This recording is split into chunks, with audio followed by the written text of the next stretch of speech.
This episode is sponsored by Viking. Viking offers a new ocean fleet designed with all-veranda staterooms for just 930 like-minded guests, by river and by sea. More at vikingcruises.com. Before we get going here, if you're just joining us and have not yet listened to the first episode of Making Masterpiece, take a moment to do that. This will make a lot more sense if you do. You can find episode 1, the beginning, at pbs.org/Masterpiece Studio in the Masterpiece Studio podcast feed or wherever you listen to podcasts.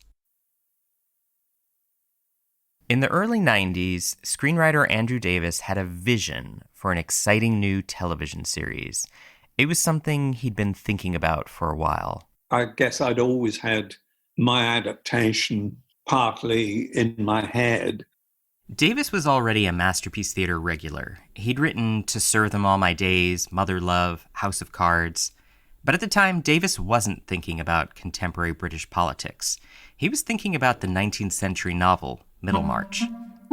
You know, a lot of people regard Middlemarch the greatest of all English novels, but that doesn't mean the best adaptation would copy out every word of it.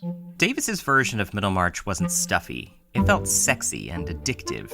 Plus, it had a real smoke show of a male lead, Rufus Sewell. His looks were ideal for a romantic lead. Part of my disguise for life was this enormous mop of hair, which was kind of like a Sewell thing. And I think that just kind of looked right. Middlemarch's Will Ladislaw was one of the first acting jobs Sewell landed after graduating from drama school. So I left drama school in 1989. So I'd been, I had tasted unemployment for some time. It was quite a big week for me. Sewell might have been new to the world of film acting, but his performance in Middlemarch was very memorable. He made audiences swoon across the world, both in the UK and in the States, when the series aired on Masterpiece Theatre. I wasn't quite sure what I was getting into. That was back in 1994.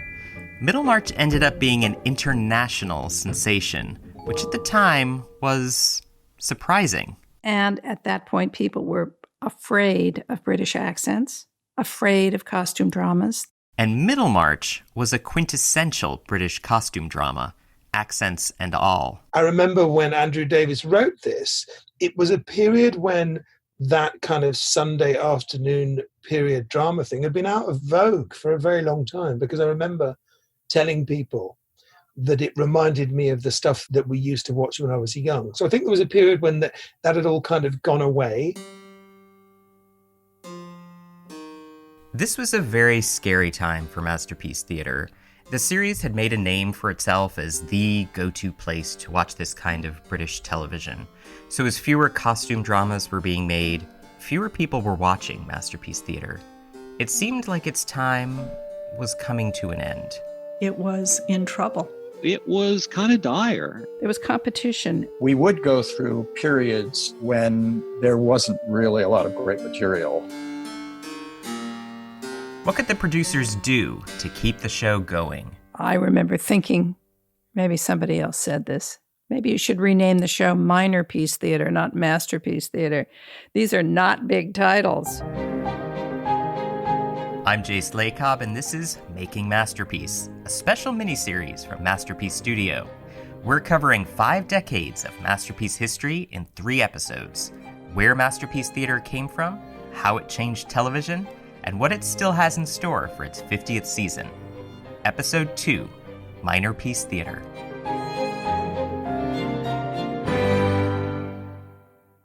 So I just gave you a taste of the dark days that are to come in Masterpiece Theatre's history. But first, let's go back to a time when Masterpiece Theatre was at the top of its game. That way I can show you exactly how far the great can fall. After it debuted on PBS on January 10th, 1971, Masterpiece Theatre grew into the de facto home of the best British drama on American television. It aired hit after hit, series like Elizabeth R. It was a fantastic experience. Upstairs, Downstairs. There's something about that picture that made me want to be an actress. Poldark and I, Claudius. Even PBS can do sex, and it'll be just fine. And then, in 1984, Masterpiece Theatre gave audiences something new to love, the jewel in the crown. I guess it was the Game of Thrones of its day, really. It was huge. Charles Dance would know. He was in Game of Thrones as Tywin Lannister and in The Jewel in the Crown as Guy Perrin. Well, initially I was sent the script with a view to auditioning for a totally other part. And the more I read this totally other part, the more I kept being drawn to Guy Perrin. So I persuaded my agent at the time to say to Granada Television, well, Mr. Dance is very happy and pleased that you've asked him to audition for this character, but can he please audition for this other character? And I did, and thankfully they asked me to do it. The Jewel in the Crown had a budget of around $7 million, which in the 80s was a lot for a TV show. That translated to some high production values. And we were lucky enough on that shoot to go all over India, and we were there for 4 months, which is a considerable time, really. And the fact that we were there working as well as being tourists was a bonus, you know. I mean, we were there working on what we all hoped but didn't know was going to be a rather wonderful piece of television. Of course, Jewel did turn out to be a really wonderful piece of television. It was beautifully made. But it was also challenging because it examined the atrocities of British imperialism. It was prestige TV. And when it aired, it just seemed like everyone was watching. Even future executive producer Rebecca Eaton. I binged it. This is back in, what year would it have been? Early 80s. Yeah, I was binging it. I didn't know that's what I was doing, but that's what I was doing. A year later, when Eaton was asked to become Masterpiece Theatre's third ever executive producer, The Jewel in the Crown was fresh in her mind, and one of the reasons she said yes to the job. I've always thought that people watch Masterpiece for the drama, for the writing, for the direction, but also to be transported. And that's what Jewel in the Crown did for me.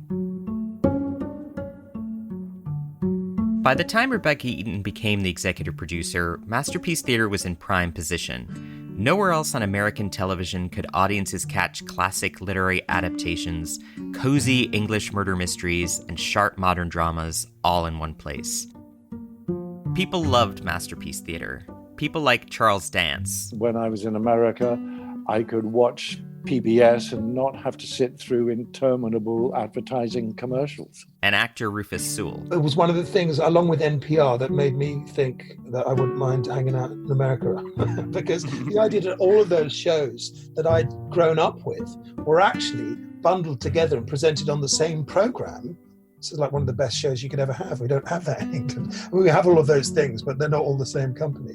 Masterpiece Theatre was a curator of sorts. It selected the best British television and aired it in the States. And the series it cherry-picked for broadcast were largely up to Eaton and her small Boston-based team of producers. We're basically renting the programs for the ability to air them on PBS in the States for a number of years. It was a unique operation, and it meant that Masterpiece Theatre and its sister series Mystery could bring high-quality programs to public television without breaking the bank. And Eaton loved being a part of it. She loved selecting which programs to air, and she loved working with the series' famous hosts. Good evening, I'm Vincent Price. Including the horror movie icon and mystery host, Vincent Price. My mother was an actress and had performed with Vincent, knew him, and had done a little bit of work with him. Eaton's mother, Catherine Emery, and Vincent Price had actually been good friends. I don't remember him from my childhood, although apparently my brother and his son had a joint birthday party. So when my time came to be executive producer and Vincent's boss, my mother had died.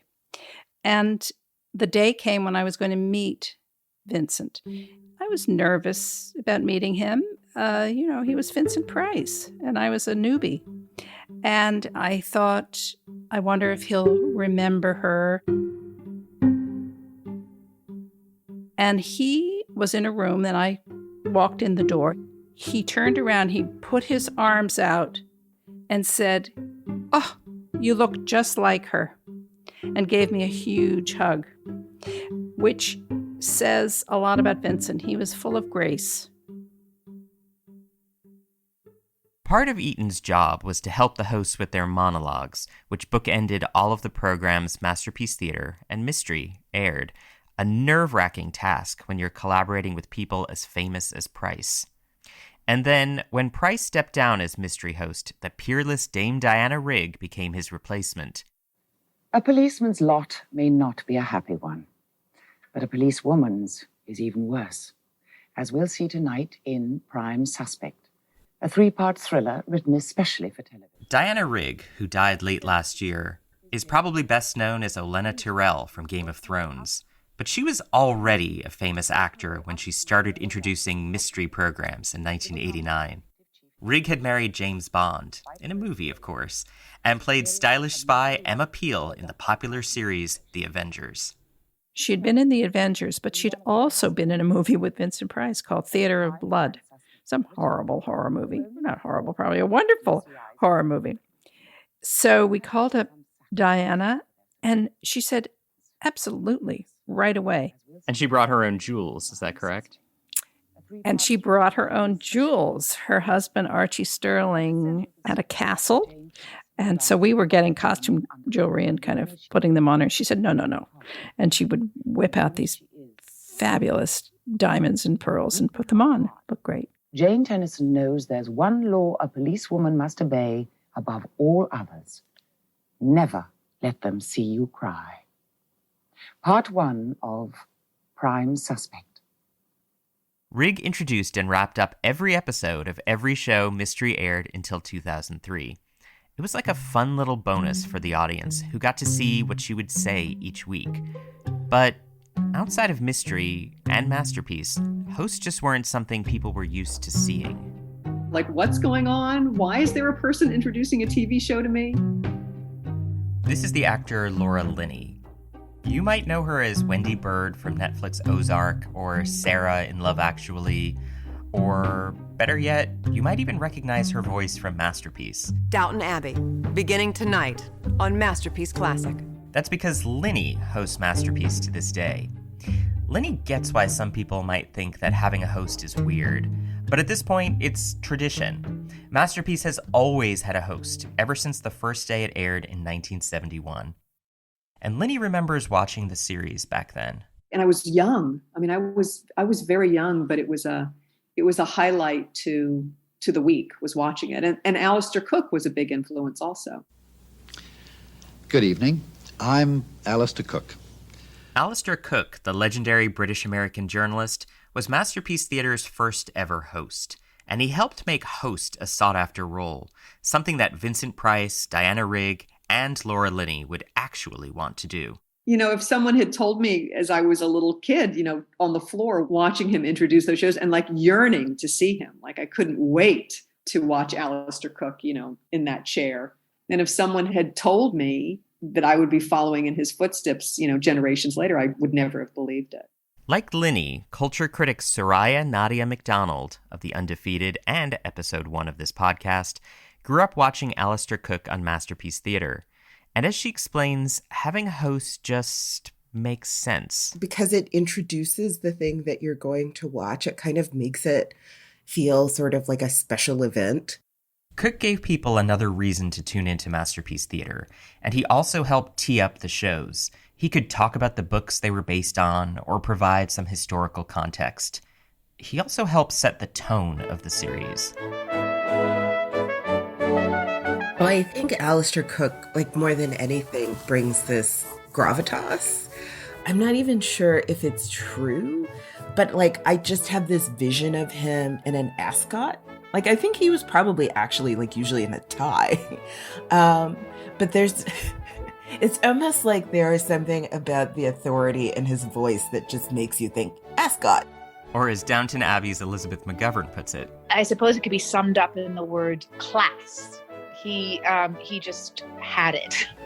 We open tonight a new television theatre which in the next year will show you plays adapted from the works of Balzac, Henry James, Dostoevsky. As Masterpiece Theatre's host, Cook's face appeared in living rooms across the United States every Sunday. So when Masterpiece Theatre's star rose, so did Cook's. As I was sort of looking through pictures of Aleister, like when he hosts, he's wearing a necktie. The ascot actually comes from Aleister Cookie, which is like Cookie Monster's take on Aleister Cook.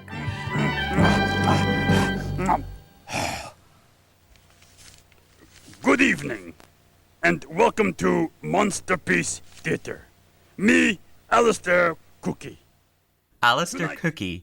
Cook was even parodied on Sesame Street by the equally legendary Cookie Monster. If that's not the big time, then nothing is. This Aleister Cookie. Good evening. Hosting Masterpiece Theatre made Aleister Cook a household name and a household face. People recognized him wherever he went. People used to come up to him all the time, everywhere, and say, "Are you who I think you are?" And he got tired of saying, "Well, yes, I'm Aleister Cook." So he didn't. He'd say, "Yes, I'm Bob Hope." This is Susan Cook Kittredge, Cook's daughter. So he was in San Francisco, staying at the Huntington Hotel one afternoon, descending the front stairs, and an elderly woman was walking up the stairs and looked up at him and said, "Are you who I think you are?" To which he replied, of course, "Yes, I'm Bob Hope." And she replied, "Well, isn't that interesting? I'm Mrs. Bob Hope." He just loved telling that story. He loved telling it because the joke was on him. And he adored it. So I think he did quite well with the fame. He carried it well. Cook was a character. Yes, people would tune into Masterpiece Theatre to watch the great shows, but they would also tune in just for him. He could make just about anything sound interesting. He knew how to write and then how to say what he wanted to say as if he were speaking to just you. So when Cook sent a letter to Eaton and WGBH President Henry Beckton stating he would be retiring from the series, they were devastated. I think there were some tears. My reaction was to be dismayed because I thought he could keep going for another 5 years easily. And he was so good at it. And it was, he was so much part of the personality of the series and had become part of the family. So it was very sad for me. I'm sure even sadder for Rebecca. After 21 years as the host of Masterpiece Theatre, Cook was stepping away from the camera. I was hired for 2 years, and they turned into 21. But also, 40 years ago, exactly this month, I first became a regular television performer as what one of my old directors called our writer, narrator, host. 40 years is enough.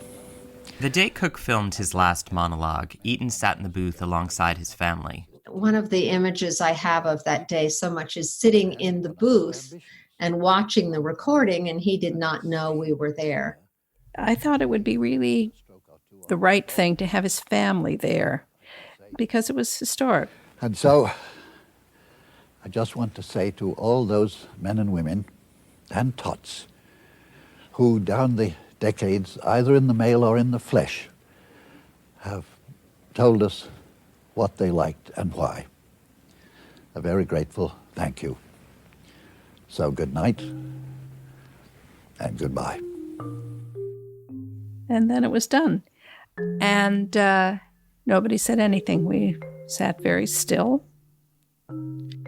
And then we all went outside, went into the studio, and he saw his family, and he was furious at me for this.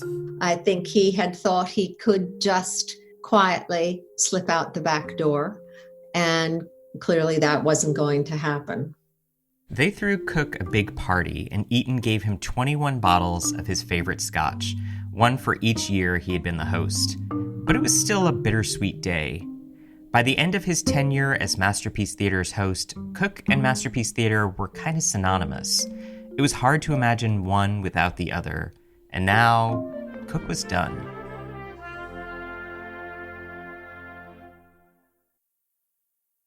I remember thinking, okay, Rebecca, this is when you really have to step up and do your job rather than just kind of ride on his coattails. And in 1992, Eaton had no idea just how difficult her job was about to become. The first thing she had to do, though, seemed easy enough. Find a new host. Everybody applied for the job. You wouldn't believe the number of tapes we would get and letters. My favorite was some boyfriend of mine from about the 3rd grade showed up saying, "Remember me? Here I am, and I'm the one for you." Eaton's 3rd grade boyfriend was not going to be the new host, however. We then asked Michael Palin, Monty Python, Michael Palin. I had heard that he loved fruitcake. So I armed myself with 2 or 3 fruitcakes and went to meet him for a drink and did my best to charm him into agreeing to do it and gave him the fruitcake. And he loved the fruitcake, but he said no. He said no. So then she asked the witty New York Times columnist Russell Baker. And Russell Baker said, absolutely not. Only a fool or a suicidal maniac would follow Aleister Cook. I want to be the guy who follows Aleister Cook. Oh dear. But we persisted. And in 1993, Russell Baker took up the mantle of Masterpiece Theater host. It was deep winter when I first looked at the program you're about to see. This is not Baker's first intro. This is actually from the 1998 season. 4 hours later, that's how long the show runs, I was cured. I still had the cold, but I no longer wanted to die. I'd been to a wonderful place. McDonald of The Undefeated again. It just felt natural for him to kind of take over, particularly because he was an author whose writing appeared in my middle school textbooks. And my mother really liked him. And well, if mom approves, he must have some brains. Because I thought of my mother, as much as I love her and adore her, as an incredible snob. So I'm if Russell Baker can pass Lillian's muster, then he must be all right. Masterpiece Theater's audience kept tuning in with Russell Baker as the host. He brought a similar kind of intelligence and charm to the role that Cook had. And he was American, which gave his intros a more familiar feeling to his stateside audience. But there were other, bigger problems threatening the series. Problem number 1, tastes were changing and costume dramas were going out of style. Because you had these sitcoms that were sort of had huge audiences, whether it was Seinfeld or Friends. So it really felt in terms of what is popular at that time, it's really swinging quite far away from the sort of quintessential work that Masterpiece did and was known for, which was these hours-long costume dramas. It's really they're just about as far afield from each other as you could get. Audiences loved these contemporary sitcoms. They tuned in by the millions. And so the producers who were actually making television started going more in that direction. The British started to make fewer and fewer frock dramas, costume dramas, the things that we knew our audience loved. So then there would be several years of no Jane Austen or no frocks at all. Because British television production was turning away from frock dramas, Masterpiece Theater turned to the shows they were making, like House of Cards and Traffic. They were urban, gritty, hard-edged, and what they did was show Americans that the drama Masterpiece Theater was offering could be very, very contemporary. Nancy West is another of our go-to Masterpiece Theater experts. And don't get me wrong, House of Cards and Traffic were still provocative, groundbreaking shows. That wasn't the issue. And viewers loved these shows, but they also wondered, wait a minute, we thought Masterpiece Theater did frock dramas. What's going on here? And so it led to a bit of an identity crisis for Masterpiece. And that trend of showing more hard-hitting stuff could also be seen on Mystery. I didn't get nervous about deciding what to choose until Prime Suspect came along.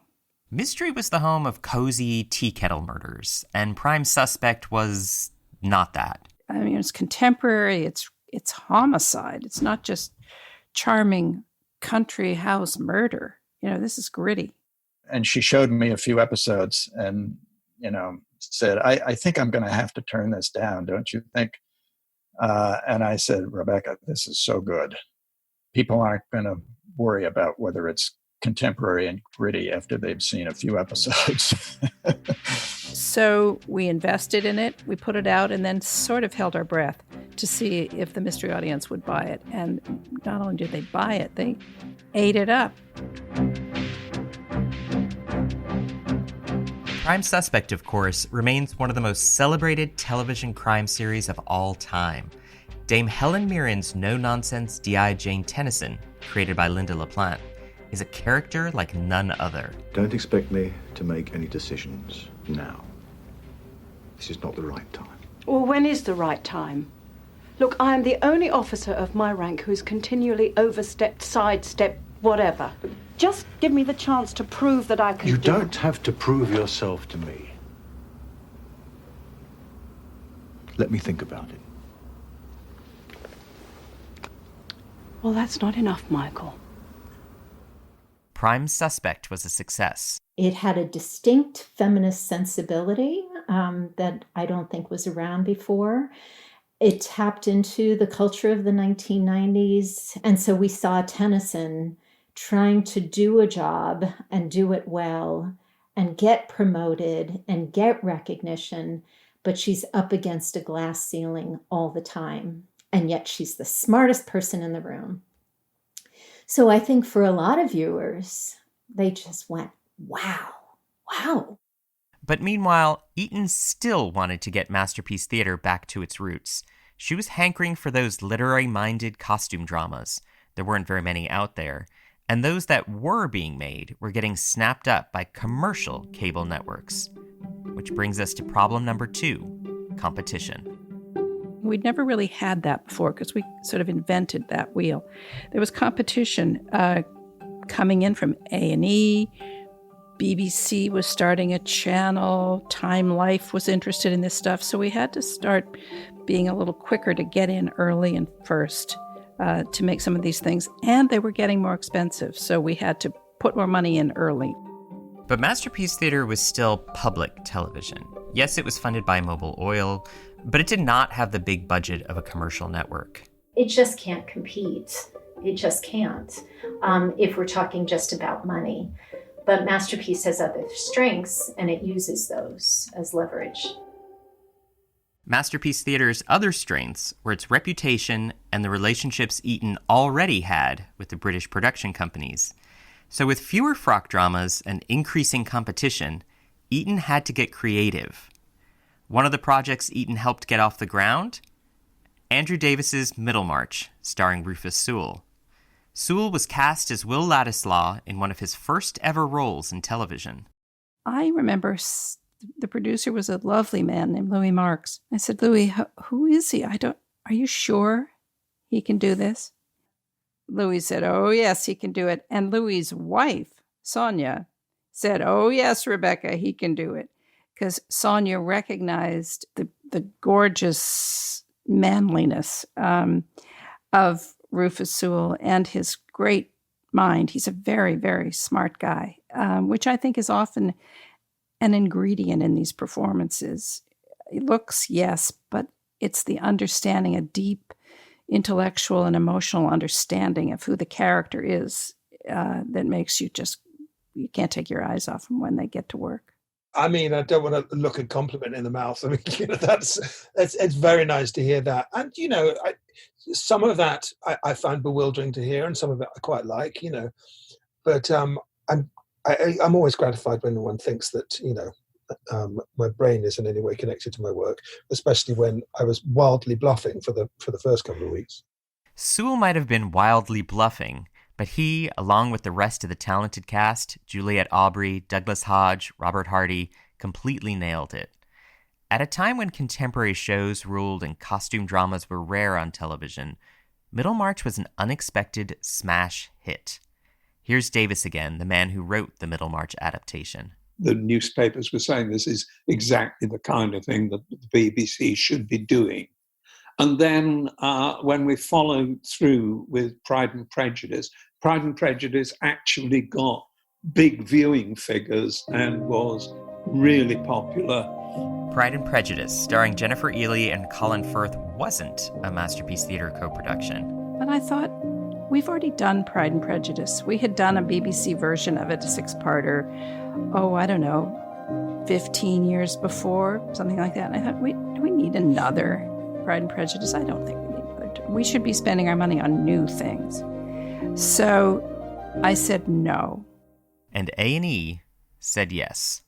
How did Pride and Prejudice end up performing sort of critically or financially when it aired on A&E? It was a complete hit. Why are you asking me these questions? You're so cruel. It was a complete hit. It was a hit in the UK. It was a hit here. Everybody was talking about it. Everybody loved it. I loved it. No, it's too bad. It was official. When it came to British drama, Masterpiece Theatre was no longer the only game in town. But Masterpiece Theatre's biggest problems were still to come. They were about to lose their only sponsor, making any hope of a comeback 10 million times harder. More on that after a quick break to hear from our sponsors.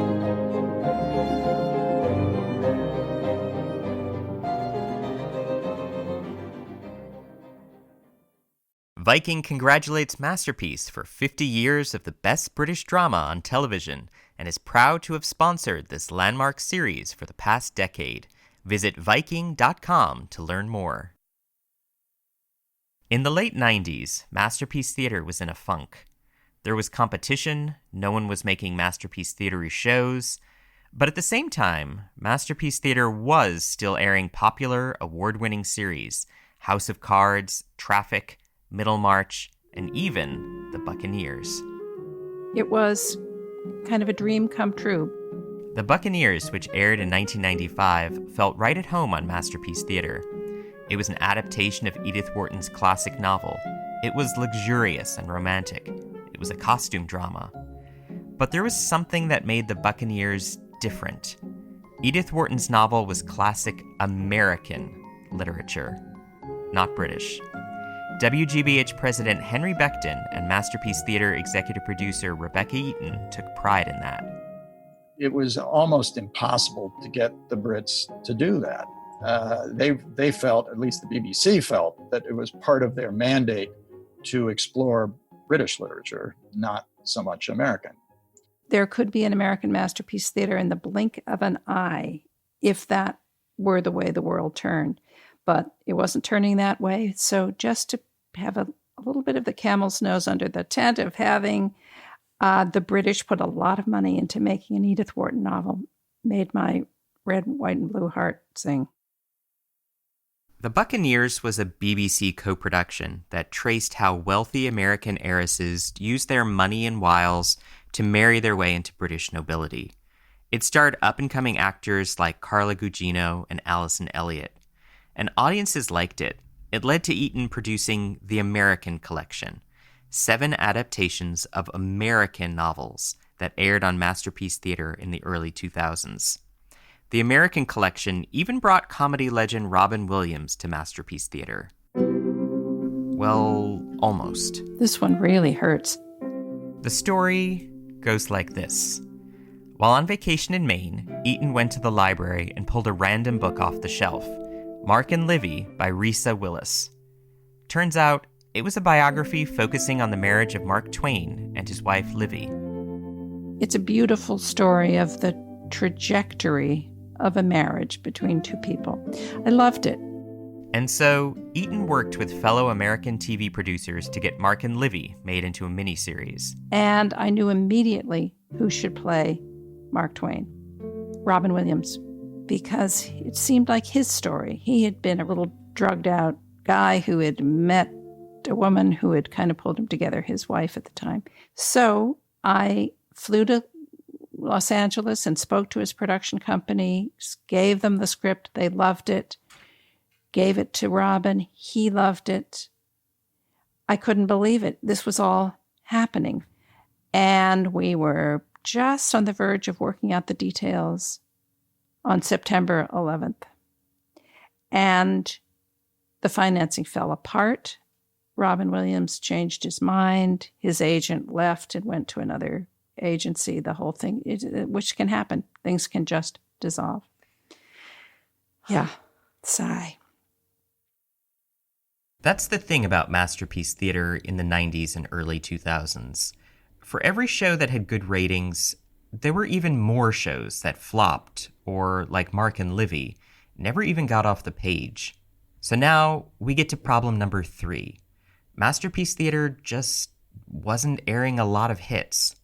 To me, it seems like if you're producing any hits, it means that you're doing somewhat okay. Yeah, but a producer's insatiable. You want hits every week. And I think these hits were scattered through the schedule. They weren't kind of the water cooler television that we had been. And another issue that they were having, The Buccaneers, Middlemarch, Traffic, these were mini-series, shows that would last for just a few episodes, tell a complete story, and then be over. So they were really good shows, but they didn't have time to build an audience. Like Jewel and the Crown had built an audience week after week. And of course, I, Claudius and Upstairs, Downstairs, year after year. So it felt like there would be little moments of greatness, but not, sustaining. And that was worrying. I would have to sort of boost Rebecca's sense of confidence in the future. Because I had been through several such cycles, I had reasonable confidence that things would turn around. Suddenly something would be a big hit in Britain and the fashions would change and we'd find ourselves with a lot of good material coming along. But year after year after year, that just wasn't happening. And by 2000, the fact remained. The Brits weren't making costume dramas, and ratings were going down. So, Eaton had to keep trying new things. What about airing contemporary shows? How about working with British producers to get things made? Let's try American adaptations. The stress was constant, but it was nothing compared to the year 2004. Oh, 2004. In 2004, all of the mobile money completely dried up. But let's back up a bit. Remember Mobil Oil, now ExxonMobil, was Masterpiece Theater's only corporate sponsor. In 1995, Mobil actually decided to stop funding Mystery. PBS filled in the financing gaps, but it wasn't the same. Then, in September 2002, the bottom fell out. ExxonMobil was pulling their funding entirely. Eaton remembers when she got the call. I thought he was kidding. I thought it was a joke. Somehow the traumatic reality that we were going to lose this funder was so big, I interpreted it as being a joke. It wasn't a joke.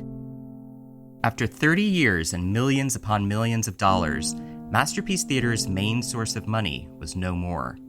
They would have 2 years left on their contract, taking them to 2004. Then nothing. Meanwhile, PBS HQ again stepped in to help continue the series. But the reality was grim. So the early 2000s were a very, very rough time for Masterpiece. Mobil pulled its funding in 2002. And so Masterpiece Theater had to go to the table, the PBS table, along with Nova, The American Experience, and many other shows, and essentially beg for money. There was a real sense that Masterpiece Theater's days were over. Critics were starting to toll its death knell. When I say PBS agreed to continue funding Masterpiece Theater, I should be a little more clear. It wasn't expecting to fund the series forever. This was a holdover loan until the staff could find another corporate sponsor. But the sponsors never materialized. In other words, we had this fantastic series, which was then how many years old? 40, 35, 40 years old, with a great audience. And we couldn't understand why it wasn't an easy sell. And by 2007, Masterpiece Theatre still didn't have a sponsor. There was a cat food company that showed interest in us for a while. But not even the cat food company stuck around. And then Eaton had an idea. For years, her focus had been trying to find a sugar daddy among the CEOs of America who would say, I love Masterpiece Theatre. But I'll give it in excess of $10 million. So that's mainly what we concentrated on until I woke up that morning and thought, well, maybe we need to look a little deeper. Maybe we need to look into how the series is perceived, not so much how we perceive it, because we love it and we think it's perfect, but how do important people perceive it? And that's when we really dug down and started to do the rebranding. A rebranding. Eaton and the team decided that at this point, their only option was to completely redesign the series. And so Eaton hired Suzanne Simpson as senior producer to help lead the charge. When I started working at Masterpiece, it was in trouble. Simpson had been nominated for an Academy Award not once, but twice. She also won 2 Emmys for documentaries she made while she was a producer at Nova, the WGBH science documentary series. And it was really kind of a spiral downward. I think it was usually about 40 weeks of programming, and it had gone down to about 20 weeks of programming.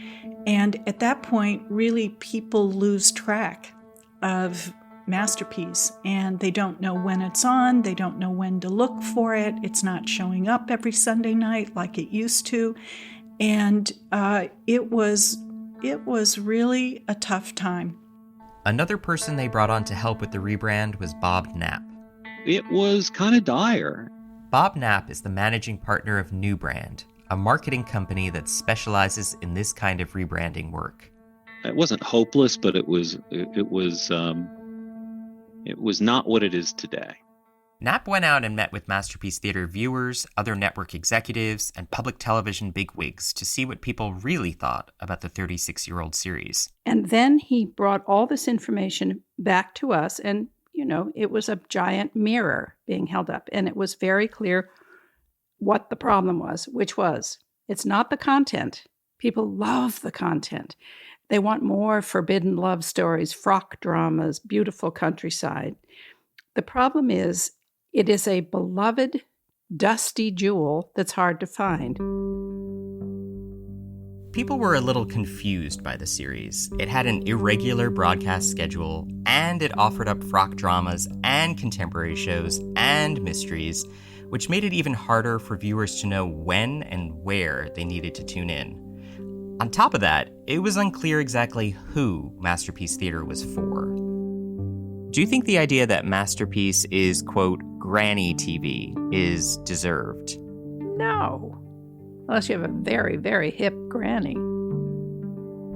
Masterpiece Theatre typically courted an older audience, but it didn't have to be that way. After all, people of all ages liked the shows. It was more about the sensibility of who the Masterpiece Theatre viewer was and could be in the future. So the first was identify who it is that you are really trying to attract. And who they wanted to attract was a younger audience. This is the name we gave it, which was the Smart Girls 35 and Plus. Figuring these are the women who've read Jane Austen and Trollope and a lot of these books that we were making films about. So that was something that we decided we wanted to go for directly. And here's how they were going to do it. First, they dropped the theater and called themselves Masterpiece. Full stop. For a nearly 40-year-old brand, changing their name was big. And it all felt very risky, too, because we were tampering with such an old favorite. They also tweaked the iconic theme song and reimagined the opening title sequence.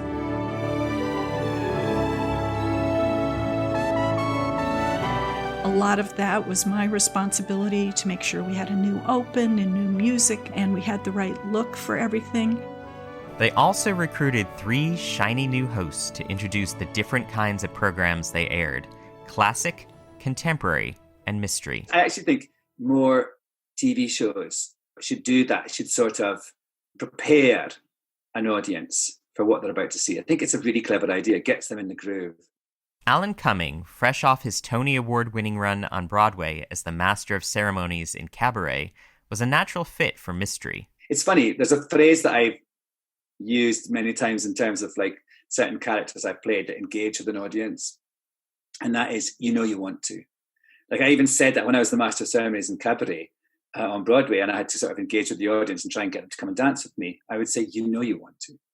And I think that's the same thing with this. I mean, I sort of am the Master of Ceremonies again, but I feel I never say, you know you want to, as the Masterpiece host, but I feel I do it. This sounds like a ridiculous thing to say, but he just sort of felt like this bad boy of PBS. I think there's just sort of this permissiveness and sensuality in the way that Alan Cumming just exists. Like he's so comfortable with himself. In some ways, he's sort of the absolute opposite of the kind of like well-to-do, buttoned-up image of Aleister Cook. Alan Cumming was Aleister Cook for a new generation, helping draw those smart girls to the series. Of course, the up-and-coming English actor Matthew Goode could do that too. I'm Matthew Goode, and I'll be your hostess fool for Masterpiece Contemporary. As the host of Masterpiece's Contemporary strand, Goode helped propel the series forward, introducing titles like the Benedict Cumberbatch-led thriller The Last Enemy. And finally, Gillian Anderson, who had starred in the extremely popular sci-fi drama The X-Files, would be the host of Masterpiece Classic for one season before Laura Linney took over. I'm Gillian Anderson, and this is Masterpiece Classic.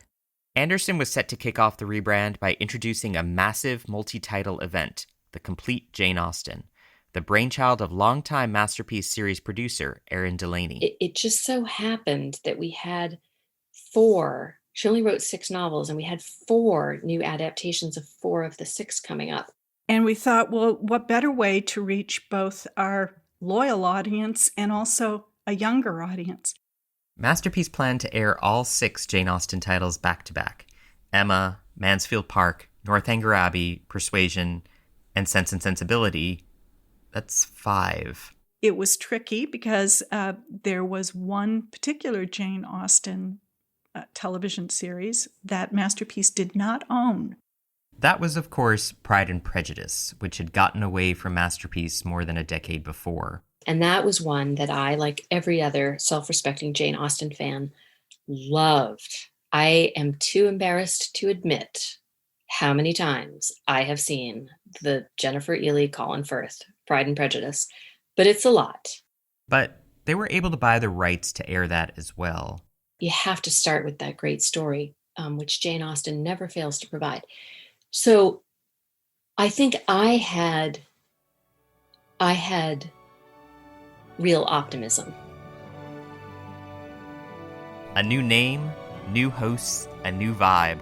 This was Masterpiece for a new era. And on January 13th, 2008, that new era began. Masterpiece was back.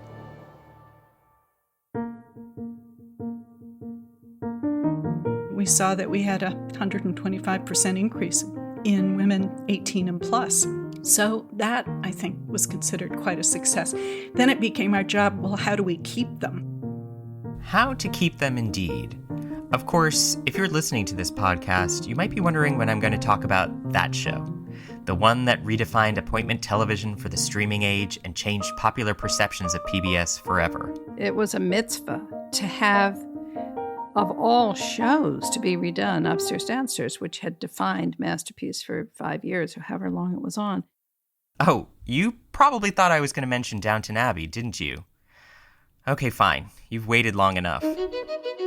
As I finished a conversation, I think, with Gareth Nimoy, our executive producer, early on, I said, who are you thinking of for the mother, for Violet? And he said, Dame Maggie Smith. And I said, well, good luck with that, because she's not going to do it, is she?